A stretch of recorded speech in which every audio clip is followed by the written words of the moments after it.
আচ্ছা, নীল গণেশ দিয়ে কি হয়? নীল গণেশ খুব শুভকারী দেবতা। সঠিক আরাধনা করতে পারলে নববর্ষে প্রত্যেকবারই মাকে আমি নিজে হাতে কিছু না কিছু বানিয়ে দেই, কিন্তু এবার একবারেই সময় হয়ে ওঠেনি। তাই আমি বসে পড়লাম নববর্ষের দিনই একটা গণেশ বানাতে। শুনেছিলাম নীল গণেশ নাকি খুব শুভ, তাই ভাবলাম এবার মাকে আমি নীল গণেশই বানিয়ে দিই এবং সেই গণেশটা একটা পাকুর পাতায় সেট করি। যেই ভাবা সেই কাজ। নববর্ষের দিন এমনি তো কোনো প্ল্যানও ছিল না। স্নান করে মার কিনে দেওয়া নতুন নাইটি পরে মঙ্গলচণ্ডীর ব্রত করে বসে পড়লাম এই গণেশ বানাতে।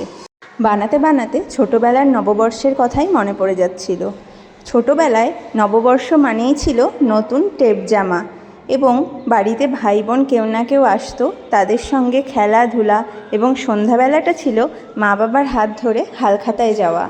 হালখাতায় গিয়ে মেন আকর্ষণ ছিল কোল্ড ড্রিঙ্কস এবং মিষ্টির প্যাকেট, আর তার সঙ্গে আকর্ষণ ছিল ক্যালেন্ডার।